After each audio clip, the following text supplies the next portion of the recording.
Okay, hi. So I'm back with a Matthew challenge.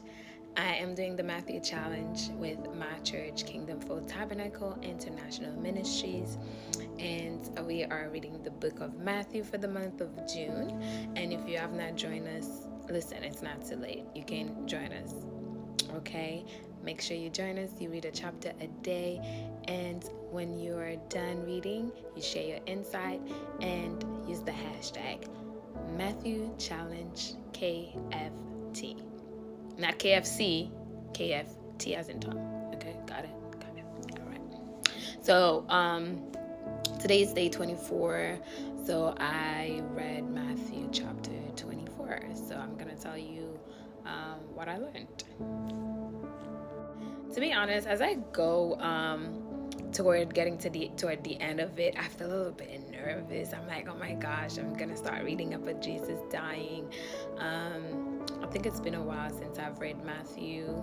But then now we are chapter 24 where Jesus is talking about the end time, and I feel like that's something that I would need to like really sit down and study line by line, because it's talking about prophecies, talking about Daniel and things like that, which I did take a look a little bit, but I feel like I would need to really sit down and do that, especially in the times that we're living now. But let me not get ahead of myself. So Matthew chapter 24 start with Jesus leaving the temple. He was, in chapter 23, he was giving the Pharisees and the Sadducees a piece of his mind, saying how hypocrite they are and all of that. And as he was leaving the temple in Matthew chapter 24, which is where we find him now. So as he's leaving the temple, the disciples are pointing to the temple, and the way that they're pointing is like they were so amazed, they were in admiration of the aesthetic of the building and all of that. And Jesus told them, like, it's like, you see all of that? It's like, I'm telling you, not even one stone will be upon another. In a time, there'll be a time that not one stone will be on top of the other. So then he goes to the Mount of Olives, and then the disciples came to him to ask about when those things will be. So Jesus started talking to them about being cautious so that people don't lead them astray, because there'll be people who will be coming saying that they are the Christ and will lead people astray. So as Christians, especially as we're seeing that we are indeed in the end time, so we need to be awake. We need to be awakened. We need to not sleep or slumber, because then we can be led astray. So I say we will hear wars and rumors of wars, and they say, but do not be alarmed, because these things must take place before the end comes, and before Jesus comes, these things will take place.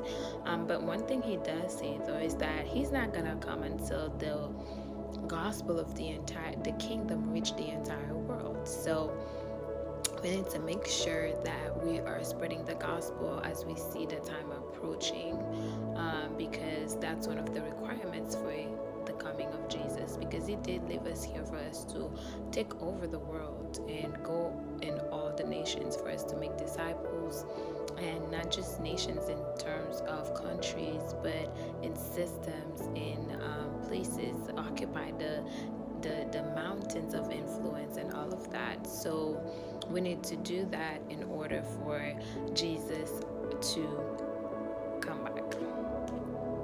One of the other things that he talked about is the some abomination that's gonna happen, that Daniel talked about, which I looked at, but I'm gonna catch that. I'm pretty sure my pastors are gonna talk about that, so I'm gonna catch that on the video over there. I'm gonna get that over.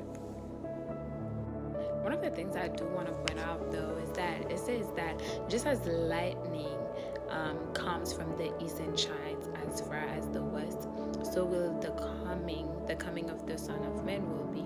It says wherever the corpse is, there the vultures will gather. So it says that don't let anybody tell us that, hey, the Christ is there for us to go after the people who are saying this is where he is. But it says that we all will see And I remember somebody made a comment about social media. They were saying how when Jesus was saying that it could have looked like very much impossible, but for everybody to see at the same time, especially like, we have some people who would be like in daytime, people in nighttime, and all of that.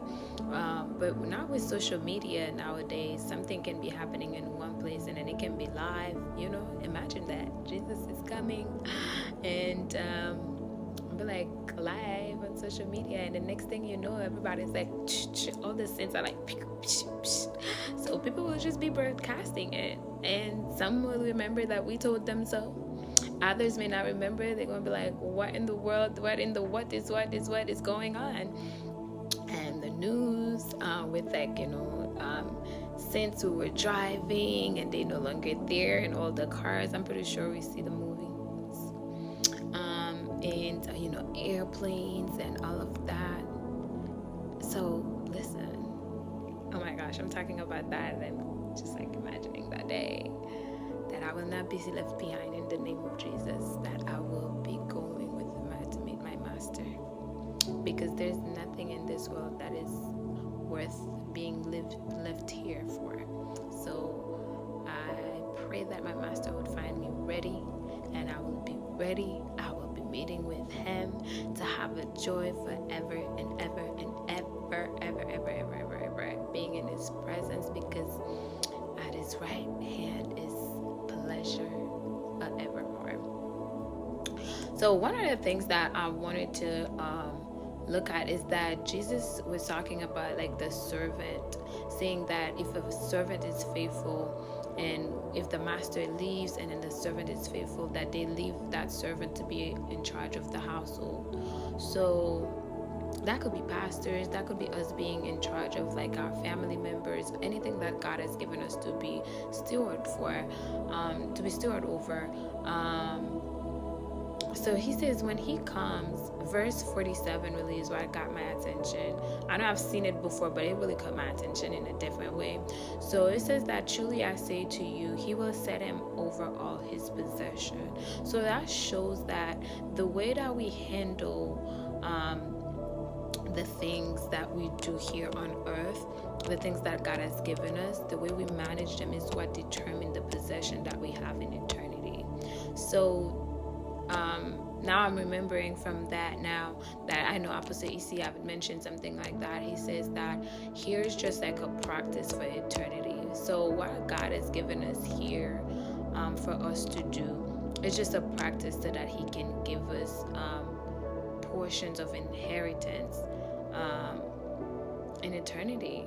And I don't want to lose that. I want to be able to be good steward of what God has given me, not just so that I can go with Jesus, go reign with them in heaven and do talk about the millennial and all of that, not just for that, but to be able to receive the possession that was allocated for me before the beginning of time.